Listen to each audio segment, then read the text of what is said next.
Okay, Bismillah ar-Rahman ar-Rahim, wa salatu wa salamu ala Rasulil Kareem, amma ba'd. So I'm just going to highlight today something very important, that we find the 12 Shias in particular who play around with the Quran. And we have two groups amongst them, which is one group is the Usulis and the other group is the Akhbaris. The Usulis say that the interpretation of the Quran is corrupted. So the way we understand the Quran, they believe that the way the Sunnis understand it is corrupted. Now, this is a form of kufr. So this is a form of disbelief because they'll come to certain ayahs and they'll twist it out of its proper place, which is what the Jewish people did, who twisted the verses and played around with it and changed it, etc. So that's one group. They believe the interpretation is corrupt. The other group is called Akhbaris.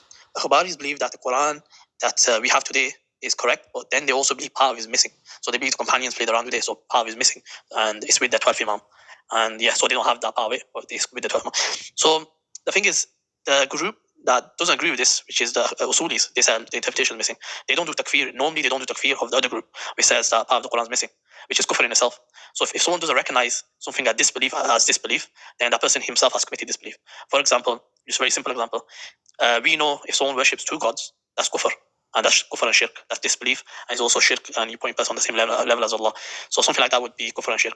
So those who don't acknowledge that worshipping two gods is kufr and shirk, then they themselves have fallen into kufr. They've fallen into disbelief because they undermined something that was that God has declared as kufr. So unfortunately, the Usulis, those who are amongst the 12 Shias that are called Usulis, they don't do takfir of the other group, and they also committed kufr by doing this. And I'm going to show you one example. So the link I've attached on top that highlights that every verse of the Quran is basically divinely put there. So every verse was put there in a particular order, in a divine way.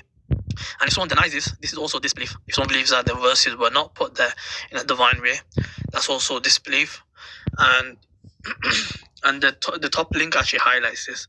I'm going to put another link which tells us that there's consensus with the Muslims, the Sunni Muslims, that the Quran is in a particular order, the verses.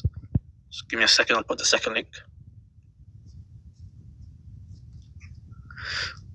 So in this link, you'll find textual evidences that the verses were in that particular order as in a divine way. So it wasn't done by the companions. It was actually done, instructed by the Prophet Muhammad ﷺ, which we believe that he does things in through Allah, allowing him to do that. And he reveals on him in a divine inspiration. So you can find references here. You can find scholars saying there's consensus that every verse that precedes and comes after and that's before, it's been put there by Allah in that way. He has inspired it for it to be put there in that way. Unfortunately, the 12 Shias, they actually deny this reality, and that's why the title is Shias Play Around with the Quran, and I'll demonstrate that today. I'm going to play a clip, and you guys can hear this. Just give me a second. I'll play this clip. A revelation on its own. So if we actually want to take this into perspective, we understand that this verse is not related either to the preceding or to the succeeding verses in relation to the wife. Because in all the tafsir, one important point is that we keep seeing that this verse of purification is called a revelation in its own weight, in its own account. It's a revelation on its own. So if we actually want to take this into perspective, we understand that this verse is not related either to the preceding or to the succeeding verses in relation to the wife. Because in all the all right, so this guy, he's a 12 Shia. He says that chapter 33, verse 33, he's saying that this verse is in its own place, like it has no relation to the verse before or after.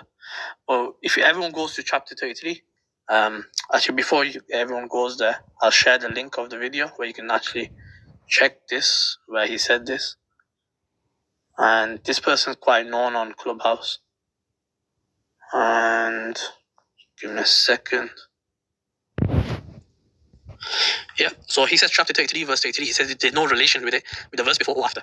Now, if we all go and read chapter 33, verse 33, I'm going to open it right now, and let's read it together, and let's see if there's any relation to it with the verse before or after. And the reason they do this is because they have no ideological basis for their religion, the 12 Shias, and that's why they do this. Okay, so let's start from chapter 33, verse 32, the verse before. It says, "O wives of the Prophet, you are not like any other woman. If you're mindful of Allah, and then do not be overly effeminate in speech with men, or those with sickness in their hearts may be tempted, but speak in a moderate tone." Now, the next verse, he's saying there's no relation with the next verse, with the previous verse. So I'm going to read the next verse. Let's see if there's any relation. Then it says, "Settle in your homes, and do not display yourselves as women did in the days of pre-ignorance." And then it says, "Establish your prayer, pay alms, tax, obey Allah and His Messenger. Allah only intends to keep the causes of evil away from you and purify you completely, all members of the Prophet's family." Now, he's saying that the verse preceding, which now we're going to verse 34, he's saying the verse that comes after, it has no relation. Now let's look at it. It says, remember, it says, وَذْكُرْنَا مَا يُتْلَى فِي بِيُوتِكُنَّ. So if in Arabic, it actually has the feminine pronoun as well. So it says بِيُوتِكُنَّ, which is plural feminine. And it's still addressing the wives. And it says, remember what is recited in your homes of Allah's revelation and wisdom. Surely Allah is most subtle, all aware. So this Shia is saying there's no relationship with chapter 33, verse 32, the verse previous to chapter 33, verse 33, and also the verse after. Now this is a clear corruption from on his behalf. And this view, he's actually getting it from his scholars. His scholars had to resort to this. And it's a desperate attempt to basically justify his ideology, because they have to say this.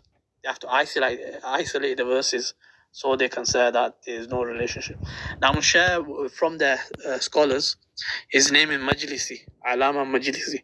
This is his scholar, and let's see what he says. I'm going to translate it. His scholar says it's possible that the purification verse, which we read, was added at this part, claiming that he's referring to the wives, or they added the verses addressing the Prophet's wives to suit their religious needs. So he's trying to say we added it. And then he says, even if we accept that there was no tampering in the order, we said there are many narrations which discuss removal, cancelling of Quranic verses. And then he says, maybe there were verses before, after. So essentially saying that the verse before, it might be removed.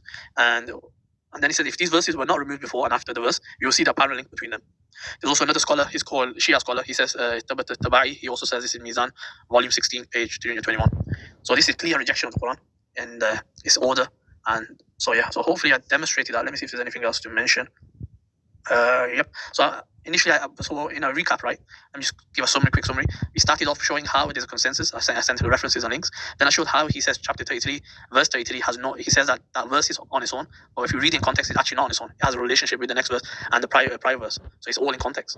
And they had to resort to this because just so they can kind of defend their religion, which is based on falsehood. So hopefully I clarified that today. How Shias play around with the Quran, how they played around chapter 33, verse 33. And everyone can see the references and see the replays and check it. We got someone in the room. If you have any questions, do you have any questions? No name person.